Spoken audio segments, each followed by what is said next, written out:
Okay, and while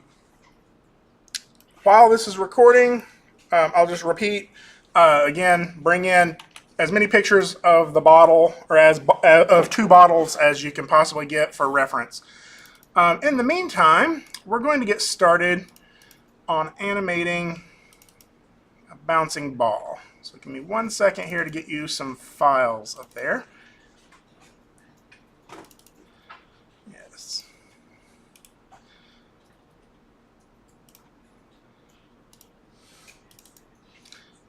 So, under Faculty, Greg, POA, Files, same place I put the previous video, I'm pasting a folder in there called Ball Rig.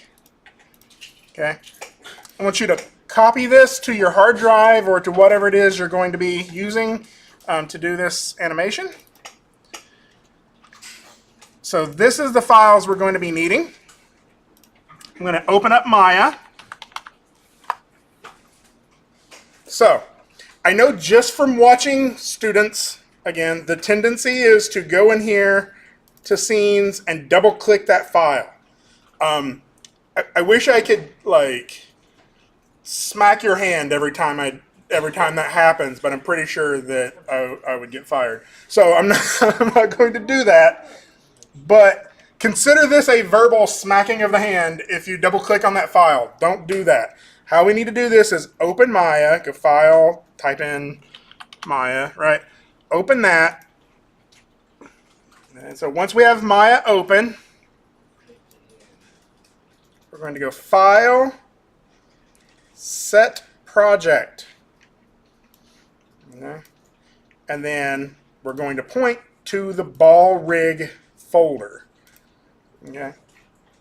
So again, I feel like this is something that I know I am beating a dead horse here, but this is something that it really seems to take some people like years to grasp on why we're doing this. We set a project because everything you're going to do in this project needs to be under that folder. If it's under that folder, then everything is okay. Some people set a project there and then they download images and leave them in their downloads folder and reference those into Maya, and then they bring their files here and they're like, why is it not finding my pictures? And I'm like, it's because they're still on your computer at home, right? So everything we do in this project, whether you write some notes, whether you save some images, whether you save some sound files, whether you're bringing in textures, everything that you do goes under that Ball Rig folder. That way you can move that Ball Rig folder wherever you want. If you do that, I can cut your render time down by like 1,000%, no joke, because you can upload that to the render farm. There's a video now on how to use the render farm. I will show you that here in a little while. That's really going to be helpful for people, especially when you get into Project 3, because that's got some huge render times on it. But everything we do needs to be in that folder, okay? So, now that I've set my project, if I go File, Open Scene, you'll see that it automatically goes to my Scenes folder. Ball Rig, Open, Don't Save. That Don't Save thing is just asking, do I want to save the... Is this too bright? Let me turn down the light so you can see that a little bit better. Yeah, that's a little bit better, isn't it? Yes? Mine says file contains mental range. Do I still okay? Yeah, just go ahead and click OK. I think that... let me double check, but I'm pretty sure that... It says that there's no plugin.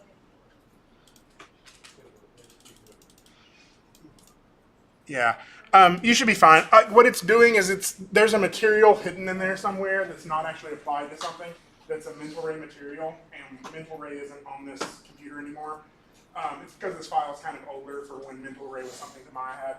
Mental ray is the old render engine, and it's still really good. It still exists, but Maya has kind of opted for Arnold instead. And in my opinion, Arnold is just a little bit of a better render anyway. Mental range notes? Huh? Mental. Yes, the mental ray notes. So just hit OK. It'll be fine. Yeah. So if it asks you that mental ray question, just hit OK and it'll go away. We can actually make it stop doing that if it really starts to annoy you, but it's not actually hurting anything. It's just a node that's still sort of hidden in Maya. So what I have here is a ball on a plane, and as some of you may notice, actually let me fix this really quick because I unlocked that. As some of you may notice, there's a little ring around the bottom here. You see that little ring? It's like a little wavy line that goes underneath it. So something you may also notice is that if you try to click on the ball, you can't. And you're like, Greg, how am I supposed to animate the ball? You won't let me click on the ball, right? I've locked that intentionally so you don't click on the ball. That's what that little R is for right there under that layer.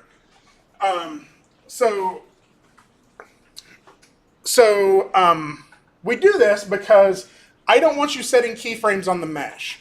This is our first venture into using a rig. Okay? I know we've done some basic rigging in the past where we put some stuff, we parented some stuff, the wheels of the car underneath the car's body so we could sort of move those together. That's some very simple rigging. A lot of times character rigs, though, or rigs for animatable objects, are actually composed of a bunch of these rings, a bunch of circles or squares or shapes that are just sort of floating out there. These are called controls. Okay? A control allows you to do stuff to this object that just regular translates or rotates doesn't really allow, right? So let's look at what we have here. Over in our channel box, you'll see I still have translate and rotate and scale, right? But down here below visibility, I also have squash and stretch, and I have RX, RY, and RZ. So you'll notice that I can hit W, and I have the ring selected right now.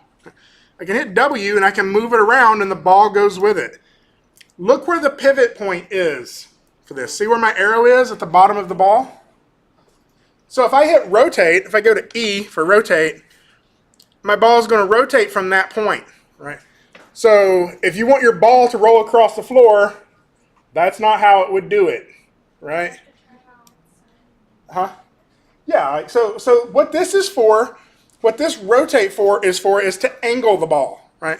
So if I wanted this ball to come in at an angle and hit the ground, it can, right? I'll show you why that's important, is because down here at the bottom, we also have this squash and stretch, right? And that gives us the option to squash and stretch this ball, right? And so why that rotate is important is maybe I'm having this ball come toward the ground and I want it to hit the ground at an angle.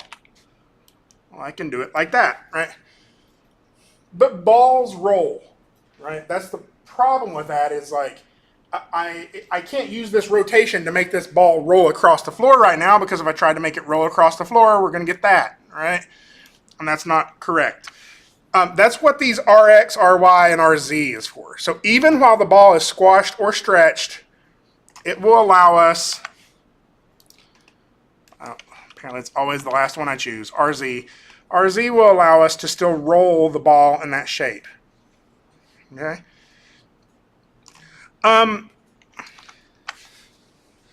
So we're going to use this rig today to animate this ball bouncing across our screen. Okay? We're going to create sort of a general camera, right? And then we're going to have our ball start off screen, bounce onto screen. It's going to bounce on the ground at least twice, and then eventually bounce off screen or roll off screen, however you decide you want to animate this, right? So this is our first attempt to animate a bouncing ball. A bouncing ball is one of the first animations most people do. And it seems simple, right? It seems like, yeah, that's an easy one. I know how a ball bounces. There's a reason that like this probably won't be the last bouncing ball exercise you get, right? Animating a bouncing ball is important because it's a very similar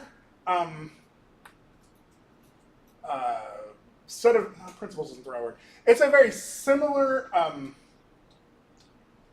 way of like looking at how other things move in the world, right? So you'll be surprised, but a character's run cycle is actually just a bouncing ball. Like it's the same exact principles, right? Almost the same exact process. A character jumping, very similar to a bouncing ball. The things that we explore in this, like go all the way up into animating a full character. If you watch a character walk, their hips are doing very similar things to what a bouncing ball is doing. And it's because the bouncing ball is actually just following the rules of physics, right? It's just reacting to the forces in the world, right? So let's go ahead and set up to do this animation. Now you'll notice, maybe you'll notice, that at the bottom of our screen here, it says camera 1, right? So camera 1 is not our perspective camera. And if I go into my outliner, you'll see that I still have my perspective camera as well, right? Camera 1 is an extra camera, and I created this one just so we can render from it, right? So what I usually do is I set up camera 1 in a location where I know this is what my final shot is going to look like. You can make some tweaks to this, but I will set up that camera because in the end, when all of this is said and done, we're going to render, and it's just going to be a bunch of images, right? The fact that we use this 3D environment to make it, like, you can't pause a movie on your computer or on your TV and, like, go look at it from the other side, right? It's still just a bunch of pixels on the screen when it's finished, right? And so what we're doing is crafting a nice image with this.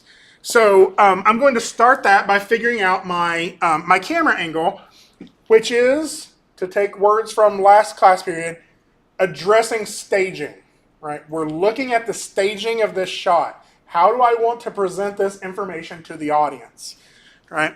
So something you may notice is that the shape of this viewport changes, right? I can make it like that too, right? And even though I've made this really narrow, when I hit render, Maya is still going to render it in this shape, right? So to figure out what our camera is actually going to look like, we need some sort of indication of that, right?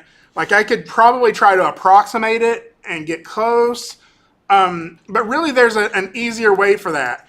If we go up here to the top of our view, it's this little box with the blue dot in it. You see that box?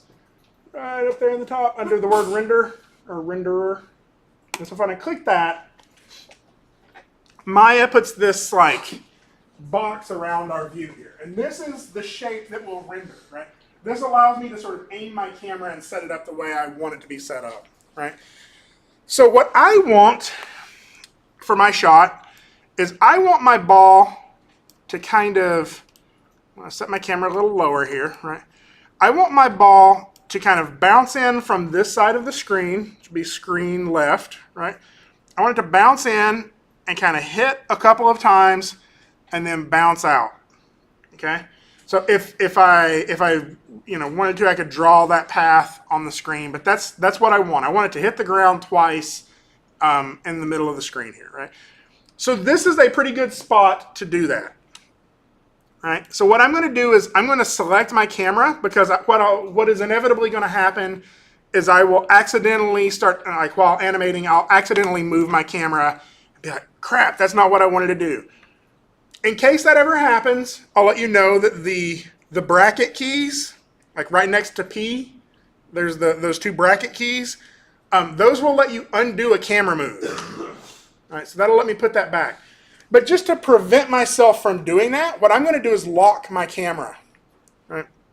I'm going to select my camera, and again, I'm in camera 1. I'm going to select that camera, and then I'm going to highlight all my translates and rotates, and right-click on them, and say lock selected. And what that means is I've just temporarily said, don't let any of those values change. Okay? And so you'll see that I can't move my camera anymore, okay? Which is really nice. Now I have this permanent camera and I know what my shot is going to look like. However, I may also want to be able to see this from another view, okay? And that's one of the reasons I created a second camera in here, camera 1. For those of you who are interested, if you haven't created a camera before, you can go to Create, Cameras, Camera. It's not very hard, right? And that'll put you a new camera in there. But we still have our perspective camera in here. So what I'm going to do is I'm going to have both of my cameras open at the same time. I'm going to have my perspective and my camera 1 open at the same time. And I can do that by changing my layout. Okay. So there's a couple of ways of doing that. Here's some presets over here for different camera layouts. But the best way of doing this is just going to Panels, Layouts, and there's this 2 panes side by side. Right. Now we can do all sorts of different setups. We can do like 3 panes split top. And what that's going to give us is a big big viewport on the bottom and 2 little ones at the top. I could do like, see, there's 3 panes split left. Right. So we can set this up however we want. And then once we have this set up, we can change what each of these are. Like I could make this my perspective while this is camera 1, right? And then if I wanted to, this could be this could be my graph editor if I wanted it to be, right? So we can set up my layout however we want like this. The one I'm actually going to go for right now under layout is I'm going to do 2 panes side by side because all I really want is my perspective camera and my camera 1. Okay. So what this allows me to do is to tumble around and see where everything is in here. Right. I can go in here, I can grab stuff, I can move it, and then I can see the final result in my camera over here. Okay. So it's really like my perspective view over here is for manipulating things. My camera 1 over here is for seeing what that final animation is going to look like. Okay, it's time to start moving some stuff. If anybody has any questions on the way, like stop me and raise your hand. Yes. Oh, so like how you're seeing it right now, it's in wireframe. Again, 4 is wireframe, 5 is shaded, 6 is textured. So that'll go with any of the viewports in here. And so I can get it back to this that way. So I'm going to go ahead and use my perspective view. And you'll see that I'm kind of on the other side. There's my actual camera for camera 1, right? I'm going to tumble around over here somewhere kind of close to where the camera 1 is. That way I can kind of be working from the same angle. I can just move around in this one. And I'm going to go ahead and zero some of this out just so I can get my camera back to its default. Oh, not 24. What? And I'm also going to zero out my squash and stretch. And I'm going to go ahead and start setting keyframes on this to get the base of my animation.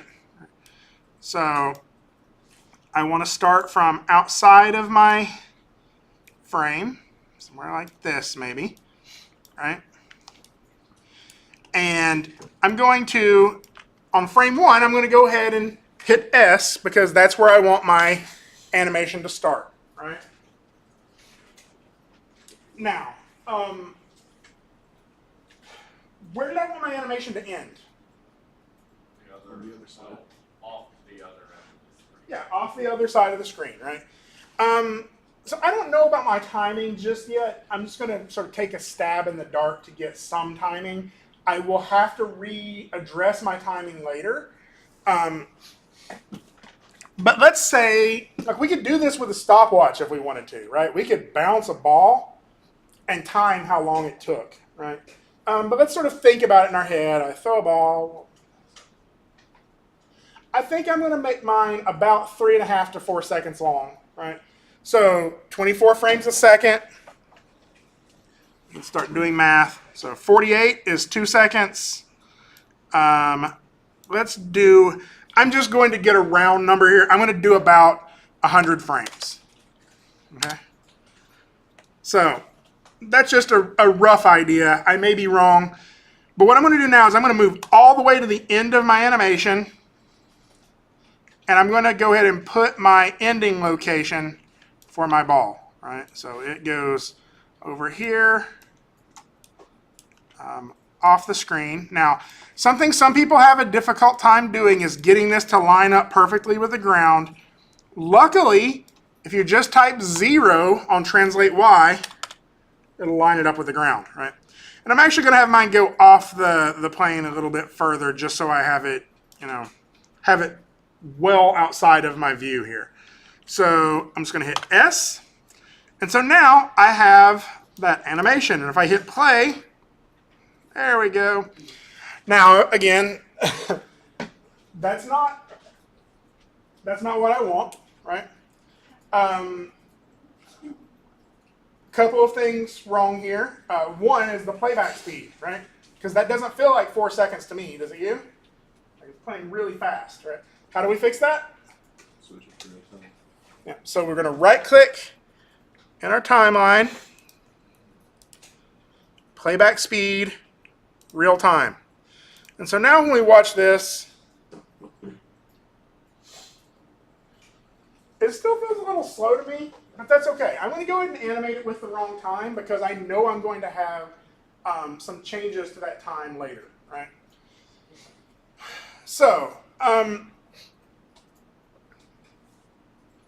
strangely, even though this animation seems completely wrong where it's at right now, strangely, there's actually a couple of spots where it's in the right, or a couple of times when it's in the right location, right?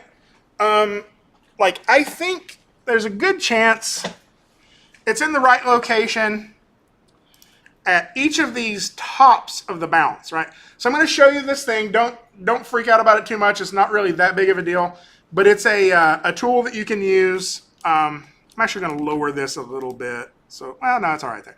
So it's a tool you can use to draw on your screen here.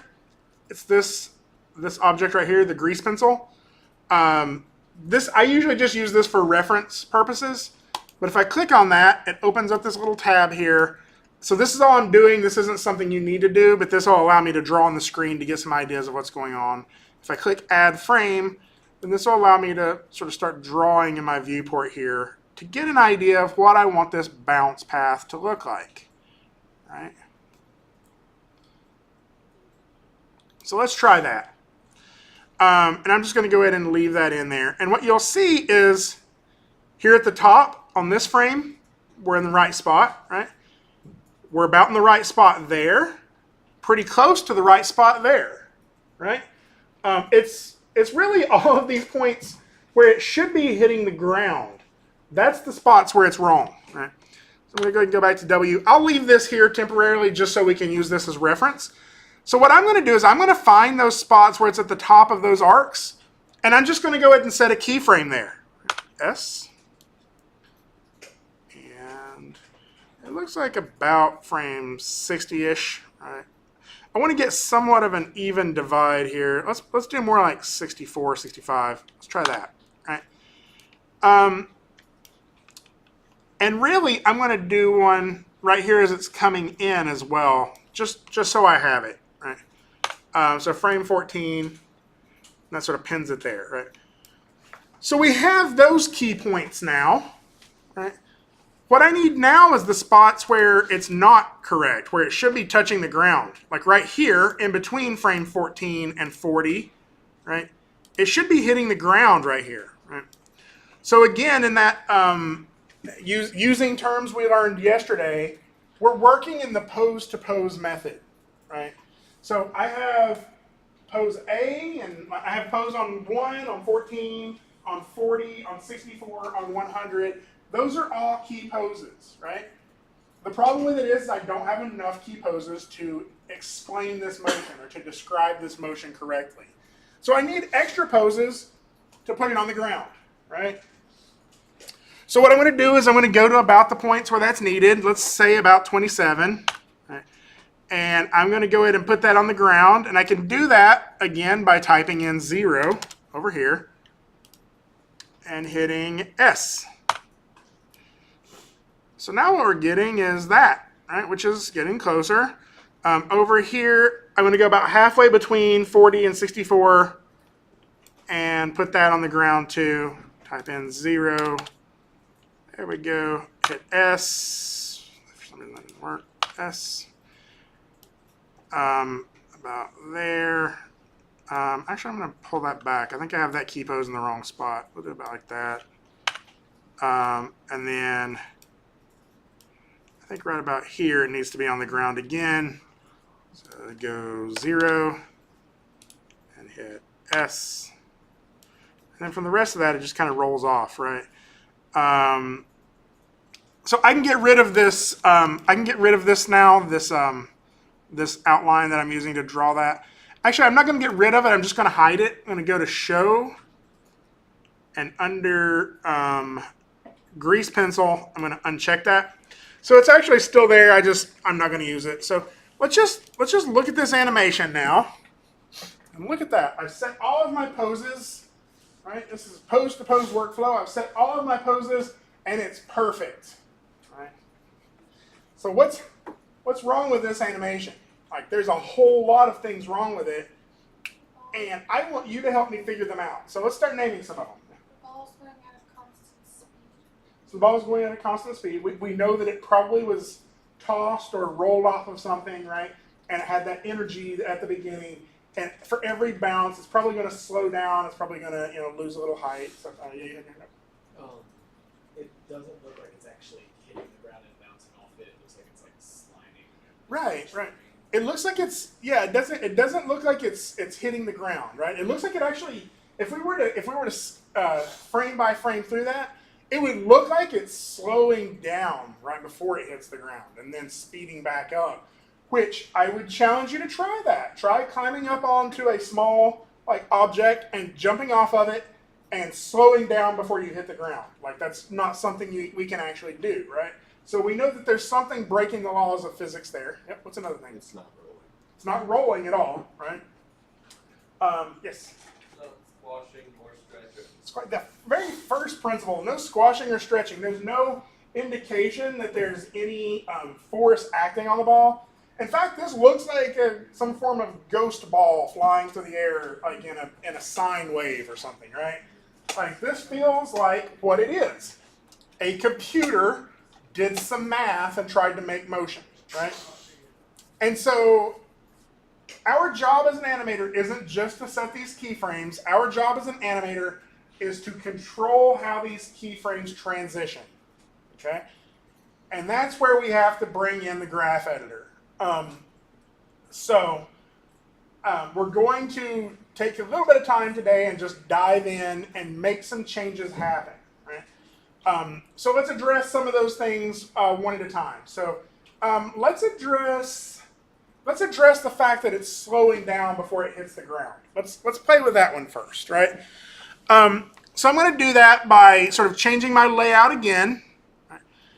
There's actually some presets for some of these layouts. Right now I'm in Maya Classic under this workspace.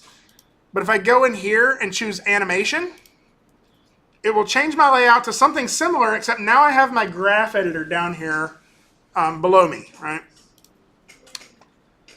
So let's look at what some of these curves are doing. So translate Y is just sort of growing over time. Right? It's like it's going from a low number to a high number over time, right?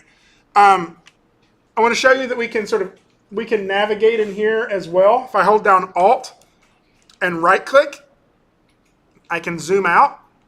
If I hold down Shift Alt and right click, I can zoom in one axis or the other, right, to make it like taller or wider, right? So let's look at our ball here. From this information that we have just looking at this scene, what is Translate X controlling?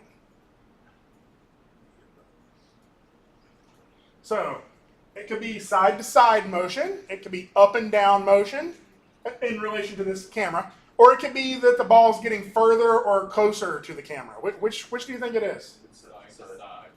Side to side. Why do you think that? Because The only thing I know is it just consistently grows in value. So you both have two different answers that are both clues. Like this is us being Scooby Doo here, right? Or really, it's us being Velma. Scooby never figured anything out, right? Like this is us trying to find out what these curves mean, right? And that's usually the biggest thing that people struggle with in the graph editor, is they open up the graph editor and it's this tangled mess of spaghetti, and it's like I don't even know what to do with this, right? So the first thing we do is we just start combing through these and figuring out what these curves mean, okay? Because once we know what they mean, we can make changes to them to make changes to our animation, right? So both of these clues are correct in two different ways that we can discover what translate X is going to do, right? So I think you said that the only thing that's really changing in our translate at a constant growth is its movement in that direction, right? We know that it's constantly getting further to its screen right. Yeah? Like it's constantly traveling in that direction, just like this curve is constantly traveling upward, right? Now it's got some weird ups and downs in it, like it's not a perfect incline, right? But we know that it's constantly traveling upward. What you said was also very right. If we look in here, we can actually see our translate X arrow pointing in that direction. So we know that translate X is that direction changing, right? And right now it's changing by going up, right? So this is something that we can sort of take from that graph editor and make some changes to, right? So I think that what you said was that it's not it's not losing energy, right? It feels like it's always kind of traveling at a constant rate. Well, we could make it feel like it's losing energy just by changing how much it changes over time here, right?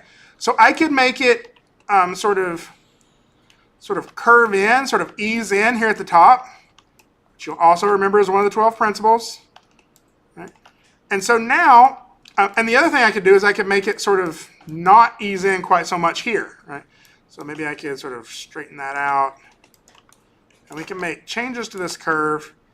And you'll see that that changes in our graph editor over here. Now, another way we can determine what this curve does is to simply grab some of these points on here and start moving them, right? So if I were here, let's go here somewhere we can see it better, right? We're right here, and I'm like, I don't know what translate X does. What is this curve telling me? Well, if I grab that keyframe and move it up and down, I'll see that as that value goes up, my object goes further screen right. Yeah. As that value goes down, my object goes further screen left. Right? So I can use this graph to adjust how far to the left and right it is on that keyframe. Interestingly, I can also change what keyframe that impact point happens. I can slide this from side to side. Right now, I'm going to try to keep them all in the same location, though, and we'll do a little bit more with changing that timing later. So let's see if that made that any better. So it may have made the rate at which it's traveling or losing energy as it's going across the screen, it may have made that a little bit better. We may still go back and tweak with that. But what's causing it to feel like it's slowing down as it gets close to the ground?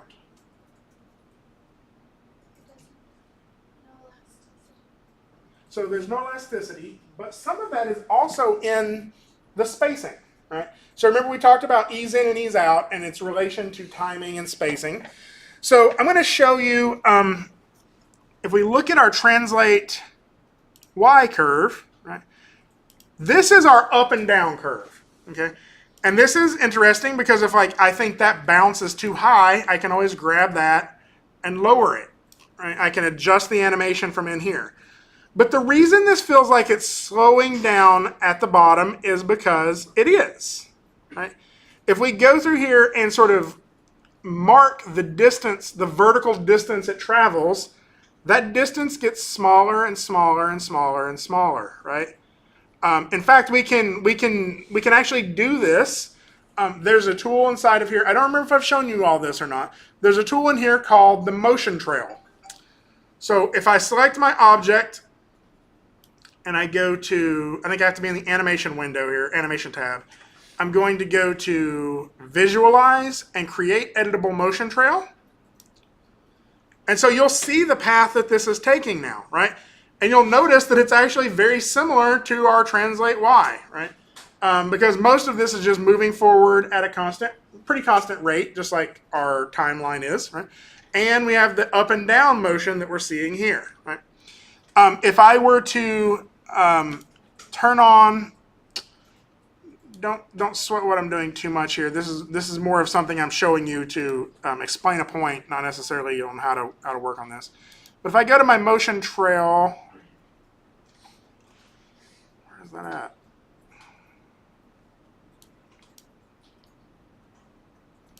Select my motion trail, node behavior.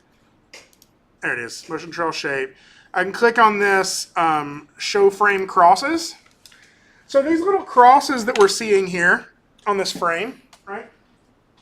These are showing where this ball is on every frame of the animation, right? And if you look at the up and down distance between them, right? The up and down distance between those two is much bigger than it is between these on the bottom. And in fact, the one right before 52, the one right before 27, it barely seems like it's going up and down at all, right? It barely seems like it's changing at all, right? And the reason that's happening is because of our rate of change here on this curve, right? On our graph editor. As our ball is traveling forward in time, it's traveling downward, right? And right through here, it's traveling downward at a pretty big amount, right? The rate of change is pretty drastic there, right? Like the distance between frame 21 and 22, that value drops a pretty significant amount, right? But the rate of change between 26 and 27, it doesn't, right? This curve starts to curve inward here, and that tells us that value is flattening out, right? Or easing in. So what we're going to do is I'm going to select this curve. Oh, goodness. So if you start getting this where it like constantly refreshes like that, you can uncheck this box. And that way when you're in Translate Y and you select that, it shouldn't refresh your image here. So you'll see that I can move that curve, right? I can change the point where it impacts, but I can also grab this little tangent that hangs off of the curve, right? And I can use that to adjust the way that curve eases in and out, right? Unfortunately, they're locked together. If I raise this one up to change that rate of change, right, you'll see that, I don't know why my motion trail isn't updating. Let's see if I can fix that. There we go. You'll see now it's like coming in at a more reasonable like change, right? That distance between 26 and 27 is pretty big, but then it kind of goes through the floor and like the other side is messed up, right? So what I really want to do is I want to break that tangent so I can manipulate them individually. So if I grab that keyframe and I click this button right here, it's this little V shape here, that's going to break those two tangents. And although I don't know if you can see it very well, basically what it did is it made a little dotted line on the tangent, right? So that's how we can know it's broken. If I grab that tangent now, I can adjust it, and I start getting something that makes a little bit more sense, right? So I can change the way that object hits the ground now. And now if we watch that first bounce, now it's feeling a little bouncier, right? Now it's feeling like it's coming in and smacking the ground. Now that second one still feels wrong. Right? So I can go in there and do the same thing there. Select it, break that tangent. Now I get something like this. And I'll do it on this one as well. Break that tangent. I get something like this. And so now what I should have, it's weird, this curve doesn't always update accurately until you've like wiggled the curves around a little bit more. So what I should have now is a bounce that's working okay, right? It's a little slow, especially on that last bounce, right? But again, let's not worry about timing too much just yet. We'll probably take a pass on that here in just a second, right? But what we are getting now is that spacing, right? So we go 26, 27, 28, and you'll see that gap is big here, right? Like that's a big jump in spacing in between, on our curve in between 26 and 27. And what that tells us is that this object, just like us, is not able to slow down before it hits the ground, right? Like we have no control over turning on and off gravity. Gravity's constantly going to pull on us. If you drop something from a tall building, right, it's going to start moving slowly at first. Like it's going to move a small increment, like in the first instant, but then the amount that it drops is going to increase, right? It's going to accelerate, and it's going to accelerate until a point that it reaches what's called terminal velocity. Huh? Terminal velocity. Yeah, terminal velocity, which basically means all the other forces versus your mass has kind of reached this equilibrium, and you're not going to continue to increase speed until you hit the speed of light or something. You're going to sort of find a point to where your drag and your mass equal out, and everything is sort of equal. But that spacing is small at the top around frame 14, right, and large at the bottom around frame 26, 27, right? And that's how we want that motion to look. Right? Now, I want to point out that this is also how we drew, very similar to how we drew our grease pencil curve earlier, right? Of course, I was just sort of making a rough prediction on this, so I'll go ahead and hide that now. Motion curves are really handy for helping you sort of track the arcs, which is yet again another word from yesterday or from last class period when we were talking about the principles of animation. And so all of these are tools to help you address those principles of animation. What I will ask you to do is to start trying to think in terms of those principles, right? Because that's sort of like a language that we can use to communicate to each other what we need to improve, what we need help with, right? If I can ask you, hey, are the arcs on this character's arm looking right? Then you can understand what I'm asking you and you can analyze it in that way. If I just say, hey, is this good? Like that's such a vague, unspecified question, right? We need, or let's say you're giving somebody feedback and they're like, hey, what's wrong with this? I know there's something wrong with it. You can say, oh, it's the arcs on the arm, right? The arcs don't look right. Or, oh, the squash and stretch isn't enough. Or, oh, it needs more anticipation. Those are all phrases that we're going to use to just communicate as animators. It's like a whole language, right? If you're a radiologist, I'm sure there's a whole set of words you have to learn to communicate as a radiologist as well. This is our language as animators, right? Is the 12 principles. So this is a really nice tool for analyzing our arcs, for analyzing our spacing, for analyzing a whole bunch of stuff. Currently, though, I'm going to hide it. It's an actual object in our screen or on our scene. You'll see motion trail handle or motion trail one handle. So you can select that, and I can hit Control H just to hide it, so it kind of gets out of our way, and we can start thinking about this object's motion again, right? So one of the things I think needs some fixing in this is our timing, right? It's a little slow at the end. It feels a little floaty. Like this is kind of bouncing like a balloon at the end. And so I think that this motion, I think I overestimated how much time it took it to happen. It's probably a quarter too long, right? Like it's probably 25% too long. So I'll probably start changing the timing. What's some other stuff we're still seeing? We're still not seeing any rolling in the ball, right? We're not seeing any squash and stretch. Anybody else see anything else that's wrong with it? Okay. Well, let's fix some of those things and see what see what else we can find after we've done that, right? So, in terms of fixing the timing, I'm going to show you a couple of tools.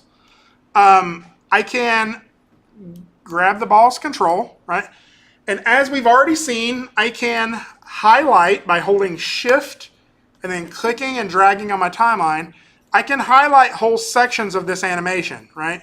And then after I've done that, I can either click these middle arrows here to slide that to change my timing, or I can select these end arrows here to scale that, right? So probably one of the easiest ways to change this is just to select my entire timeline and scale that down, right? So I'm going to scale that down to somewhere around there. So let's try that and hit play and see. So it's feeling a little better. Something I'm also noticing is that my, if I look here at the distance apart these keyframes are on this bounce, the distance from where it hits the ground here and here, like let's say that's probably about 18 frames, right? And then the distance from here to here is actually longer, right? So what I'm going to do is I'm actually going to scale that second half down a little bit as well, right? I'm going to scale this down and make that second bounce a little faster, right? So now I think I broke a few things in doing that because it kind of feels like it speeds up. And if I go look at my translate X here, I can see areas where it has sped up. Right? And in fact, that rate of change is kind of off. So we'll fix that here in the graph editor instead of in the timeline. Now, if you really want to dig deep into retiming stuff, we can also do that in the graph editor here. So I'm going to select my control, all of these controls that are in here, right? And there's a tool in here called the retiming tool. And let me sort of get this framed up so you can see it better. So the retiming tool is this thing here. So this is somewhat of an advanced tool for working with timing. And if you have an extremely heavy character with a lot of keyframes, sometimes this is a little bit sluggish in Maya. I wish it would actually work a little bit better. But when I click that, it's going to give me some instructions. It says double click to add multiple retime markers. So if I were to double click here, it gives me one retime marker. And if I grab this yellow box in the middle, I can slide my entire animation back around, right? So if I double click out here on the end, it gives me a second one. And you'll see that they're connected at the top. So if I grab this middle point, I can slide that to scale the whole thing. Now this is where this becomes really powerful. If I click a third point, I can scale around my timing from the middle. Okay? So this is going to allow me to retime my animation because timing is one of the 12 principles, right? We have to always keep remembering that these tools that we're looking at here are to address these concepts that we know are important to animation, right? So this is another way that we could address our timing. Both of these tools, whether we're playing around with it in the graph editor or whether we're using it on the timeline, is going to give us, to get out of the retiming tool, you just hit W. But the retiming tool or scaling stuff on our timeline is going to give us the same issue, which is that looks like I have a keyframe on frame 52, right? But if I select that keyframe on frame 52, you'll see that what I actually have, this little value right here in the stats, right, is I have a keyframe on frame 52.15, which isn't a frame, right? That's not a frame that Maya is going to render. It's not going to render a frame 52.15. And in fact, if I go back to try to change this, and I'm like, oh, you know what? My frame on, let's choose another option here where we actually see it on the screen. So this one here, it looks like it's on frame 37, but it's actually on 37.6. And if I'm like, oh, you know what? That's in the wrong spot. I'm going to change my keyframe, right? Well, I'm currently on frame 37, but that keyframe is on 37.6, right? So if I make a change here and hit S, you'll actually see now I have two keyframes on frame 37, right? It's very confusing to edit that. So for cleanliness, what we're going to do, for organizational purposes, we're going to highlight all of this, right-click, and hit Snap.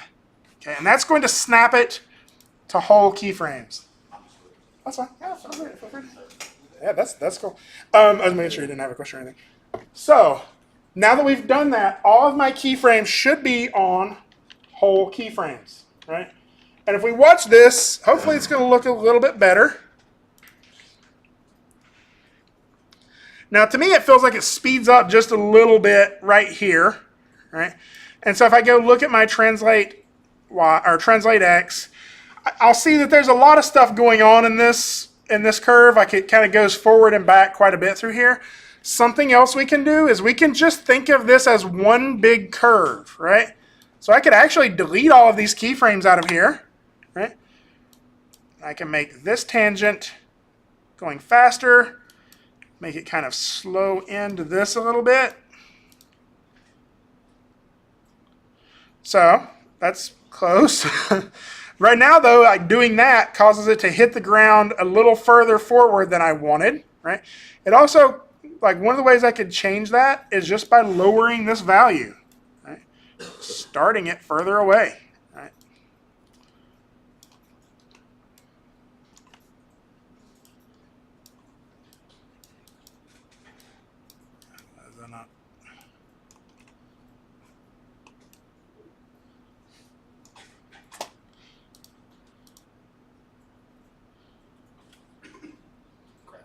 Learn it, love it. Yeah. Yeah, Chris is actually the guy sitting here watching it. He's really good at animation, and so you can vouch that the graph editor is worthwhile learning, right? Learn it, yeah. But spend time in it. Don't let it intimidate you. But it's definitely worthwhile to get into it. It makes a difference. It puts the fine touches on it that you can't do. Yeah, it's hard though, because I know that this is like hard to wrap your head around like kind of early on.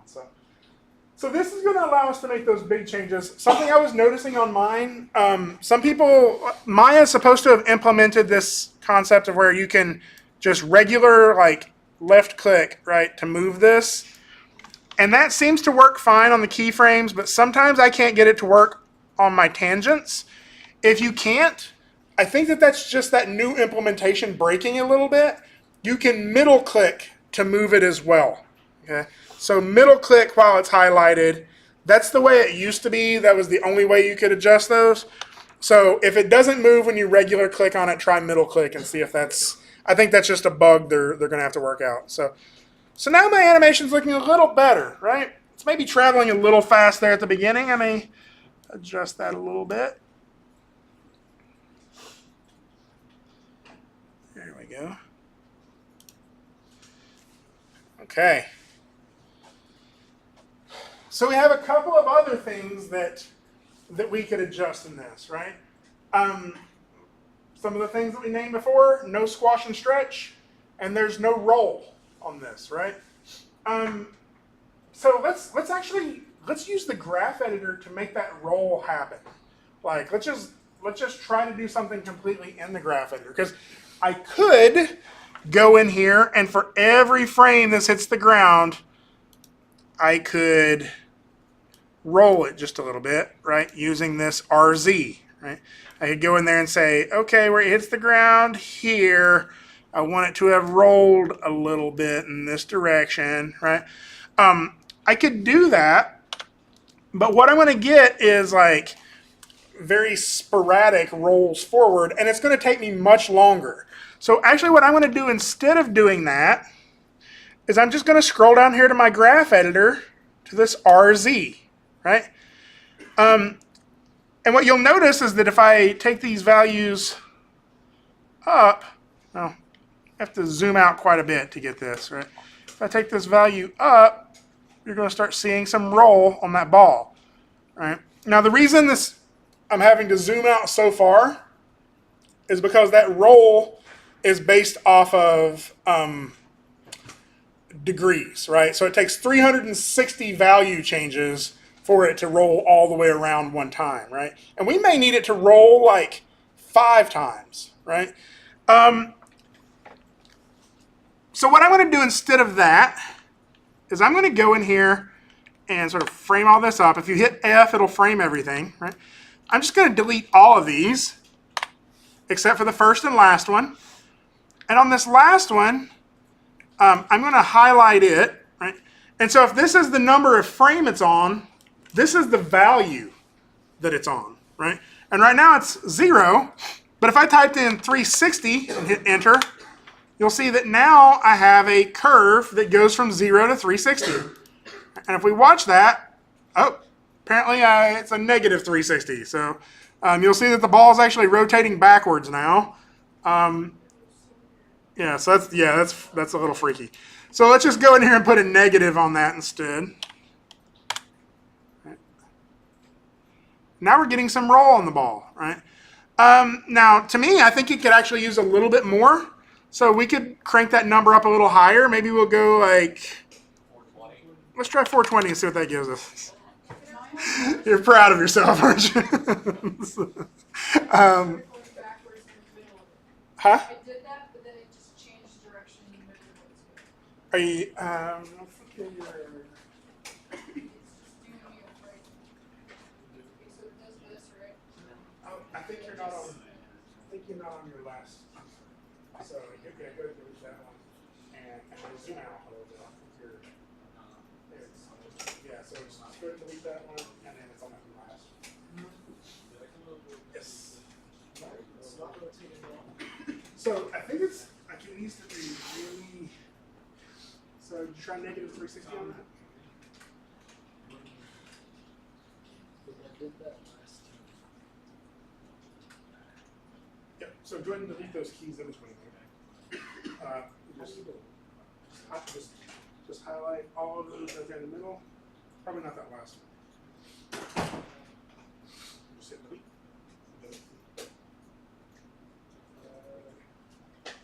And then now you can select that last one. And type negative 360 and see if that. I was being even when I was like, Yep. So if you hit F, it'll frame up the entire zero. even when I did, Yeah, it was probably just doing such a small amount of change. Like it was only going like 2 degrees, and we can barely even see 2 degrees. So, okay, so a couple of quick notes I'm kind of catching here. F will frame up your entire timeline. You can also use this button right here to frame the entire thing. And that way you can see what your timeline is, because what you may be doing is you may be really close in there on just a few keyframes and thinking you're seeing your whole timeline. What was the other one? Oh, the other one was how to delete keys. Actually, a lot of things in Maya, you can delete them pretty easily. You just select it and hit the delete button. That breaks some things when you delete them, but in terms of keys, you just drag select the keys you don't want anymore and hit the delete button, and that should fix it. Yes? I accidentally removed like where I put my I pulled something off the bottom of the screen and now it's a little separate thing and I can't put it back. Oh, yeah, that's such a pain in the butt. I like tried to just like drag it and put it back on and it's like Yeah, it should highlight. Where is this? he did it. This man knows what he's doing. That's the space bar. Yeah,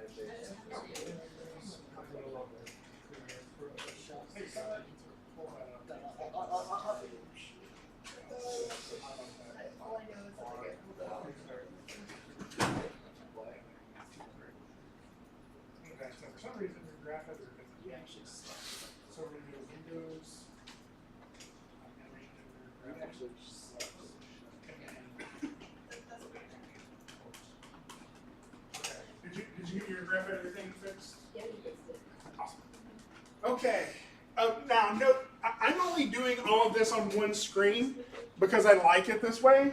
If you want to open up your graphic, well, actually, it's not because I like it this way. It's so you can see all of it on the projector, right?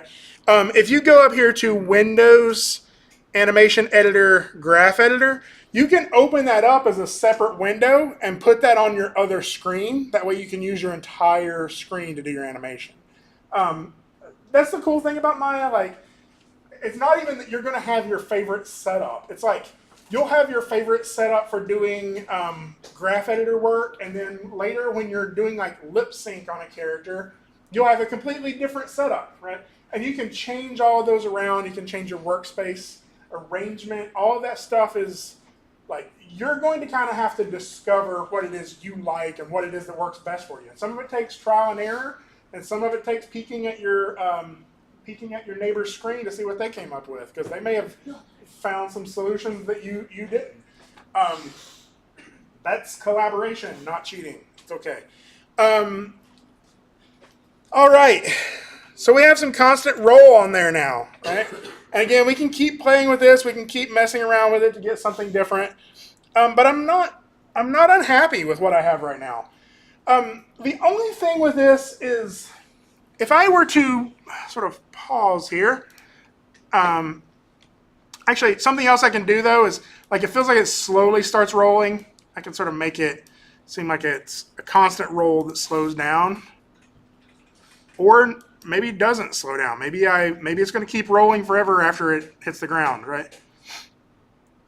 Yeah, so that's feeling a little bit better to me. So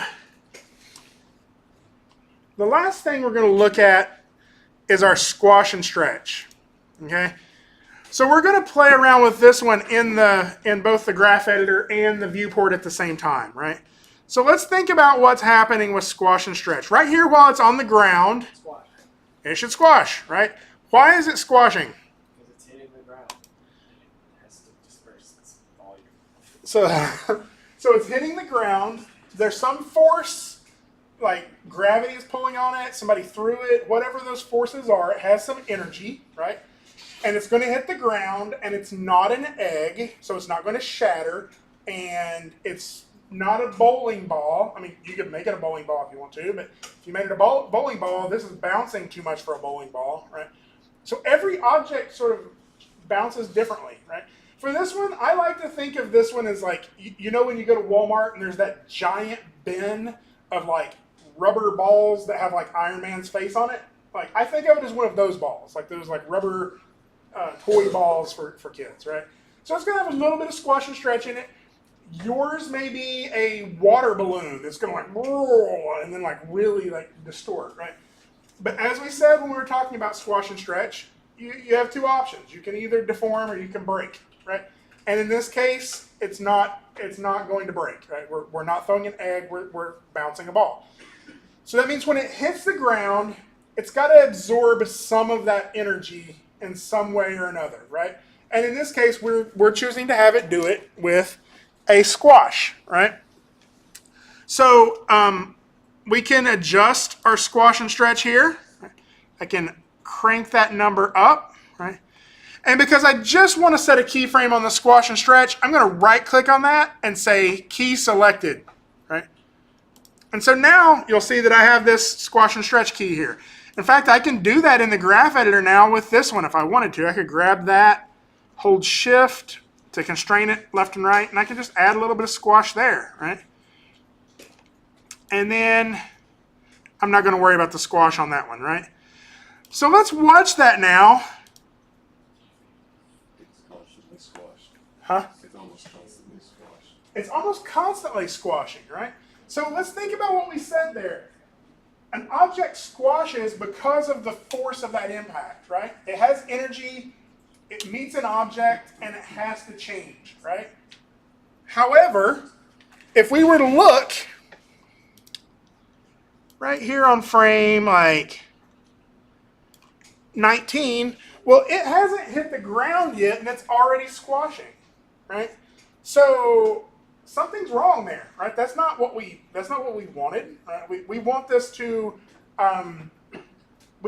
feel normal before it hits the ground, right? So a couple of things I could do. I could go in here, and 19 is the frame right before it hits the ground, right?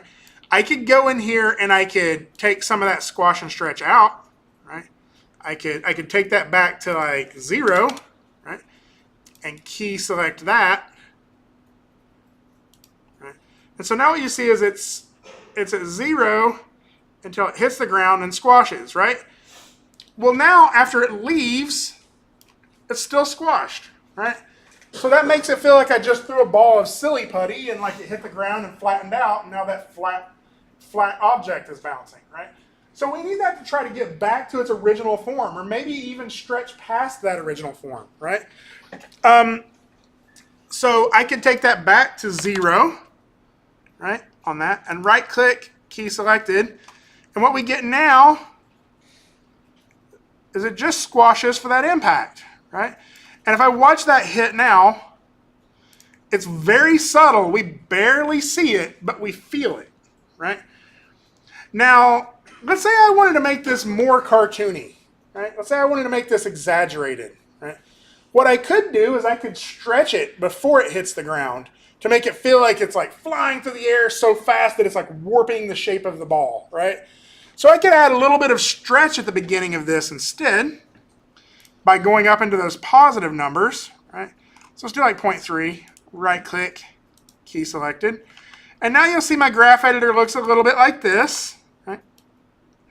So it's stretching here, right, as it's coming toward the ground, squashing, and then it's kind of going to normal. I could actually add some stretch there as well, right? And so this is what I'm getting now with that, right? So it's feeling a little more cartoony now. This second one, we don't have any of that stuff, so I'll go ahead and add all of that in now. But I want to show you, ooh. So this happens to me sometimes. My graph editor disappears, like it stops working. And I'm like, where is everything? That's annoying. What we have to do basically is close down the graph editor and reopen it. And it usually fixes it. It's another Maya bug. So I'm going to show you, and this is somewhat advanced. So I just showed you one way of adding that squash and stretch with that key selected, right? I can show you another thing in here which is really cool, which is we can add keyframes in the graph editor. Right? I can go in there and right click, or I can go in there and like add a keyframe just straight to that curve. I can actually practically go in there and draw my curve if I wanted to, right? And we can do that under keys with this add key tool. Okay? So if I click that, the first question Maya has is, what am I adding a key to? I don't know. I could click out here all day long and it doesn't know what because there's a whole bunch of curves on this object, right? So I have to select the curve in some way or another. I either select a key or I select the entire curve. But usually I just select a key. And you'll see now that as I mouse over, I should be getting, these little crosshairs, right? And if for some reason my middle click sucks. So, you're not seeing it, but trust me, there's these little crosshairs. There they are. They're kind of flickering. I have a feeling this is another graph editor glitch. So if I middle click, I have to use the little scroll wheel. If I middle click on the curve, it's going to add a tool in there. My mouse is doing that thing. I have to go in there to the settings to fix it. But usually if you hold down the middle click after you've added it, you can move it around too. If you don't, you can always just go in here and hit W, and now I have that new key in there. I can move it up to wherever I want it to be, right? So I can get something similar to here. You can also right-click on your timeline, and there's this insert key option, right? Which I think have to be on the timeline for that to work, or at that point on the timeline. So right-click, insert key, and it'll drop a key there, and so now I can just put that wherever I want it. So now I got that squash and stretch on my ball, right? Actually, and so this is kind of up to you. Like if that's too much squash and stretch for you, you can pull it back. If it's not enough, you can make it more. Right now, mine's feeling a little too much, so I'm just sort of scaling it back a little bit.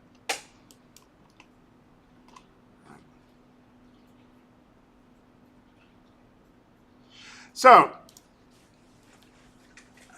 here's the last thing I'm going to add to this for mine, right?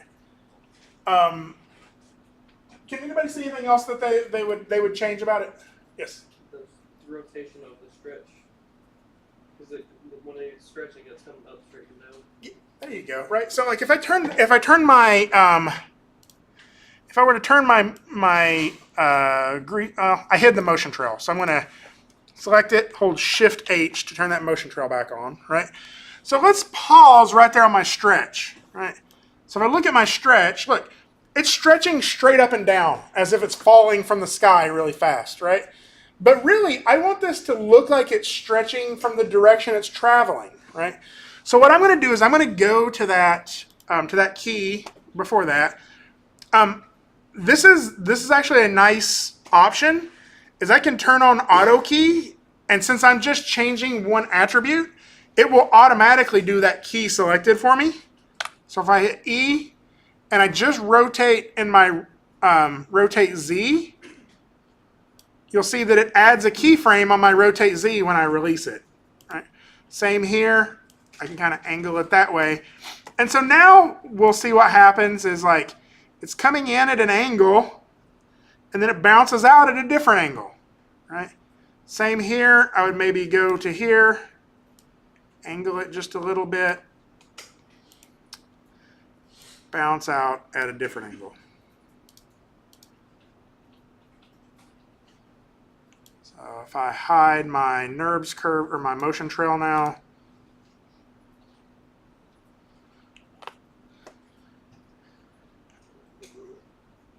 my personal opinion is I feel like it still needs some more rotation, like not angling, but like this RZ. Like I feel like that change just isn't enough. I'm gonna crank that way down there. I'm gonna get it rolling quite a bit so we see it a little bit better. And in all honesty, that those impacts are pretty sharp. I maybe would even scale those back just a touch.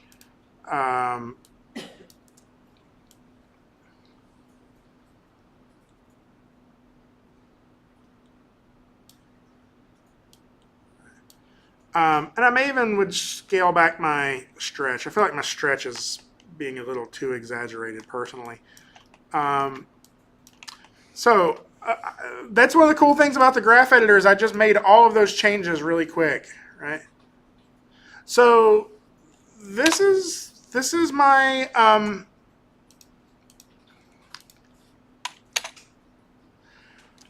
attempt at the bouncing ball, right? I could keep working on it for a long time, and I could continue to make it better over and over again. Here's what I'm going to put in front of you as a challenge, right? A lot of this process, what we went through here today, like messing around in the graph editor, a lot of that is like technical stuff, right? Like, I mean, it feels very like there's so many steps, right? There's so many new tools. Why, when I click this thing in the graph editor, is it not moving, right? There's so many of all these little elements of the program you're going to fight with, right? And while you're doing that, you're going to forget to look at this as if it's just a ball bouncing across your screen, right? So I want you to kind of occasionally pause, forget Maya exists, and just watch that ball bounce as if you were watching it bounce in the park somewhere, right?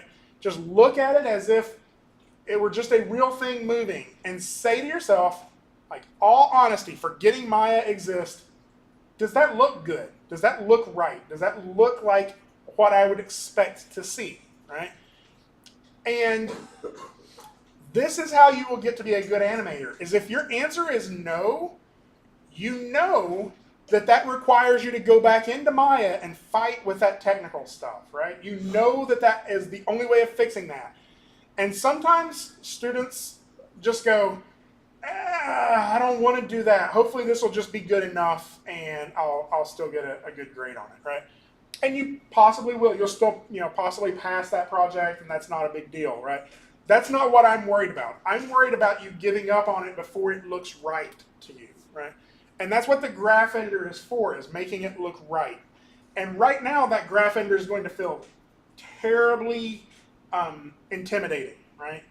The only way it stops being intimidating is when you look at that and say, that ball doesn't look right, that's not bouncing right, I have to go back into the graph editor to fix it.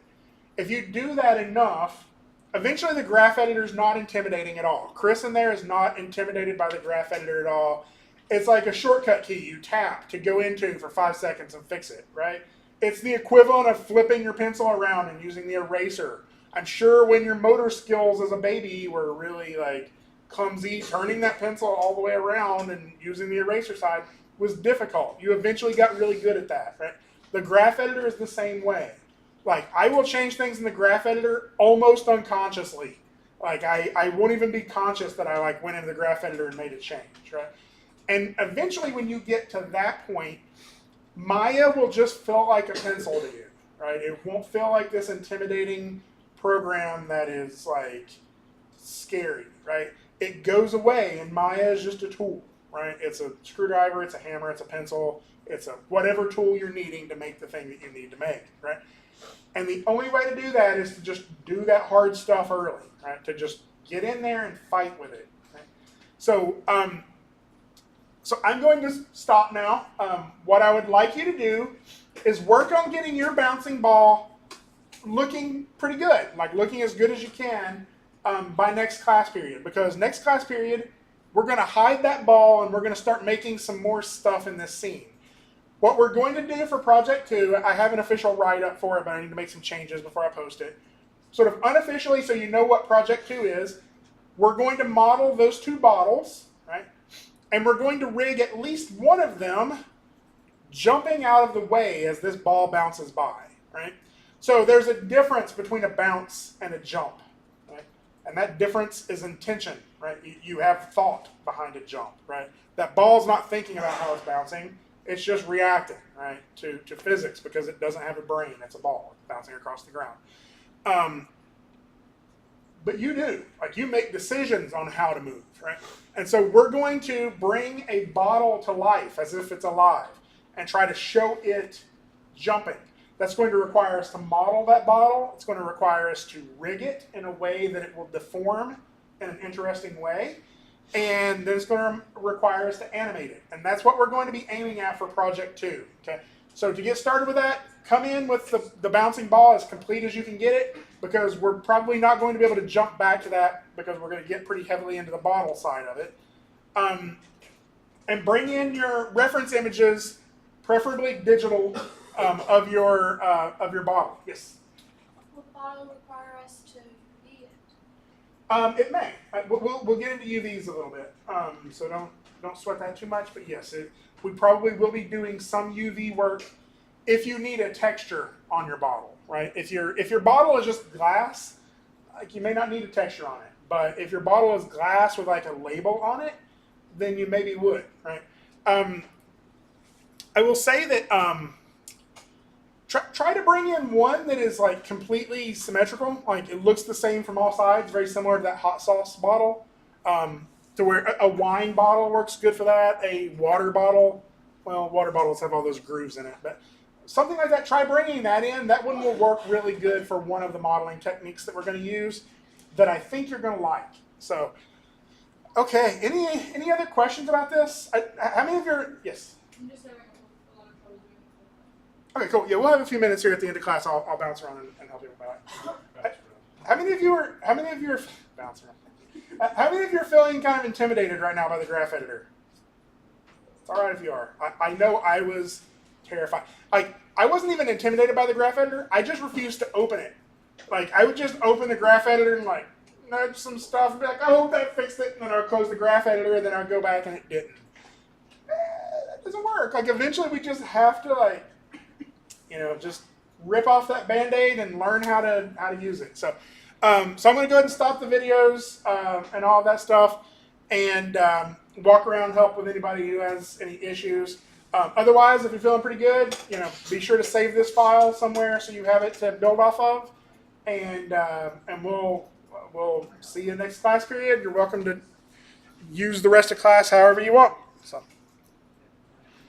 find the stop button.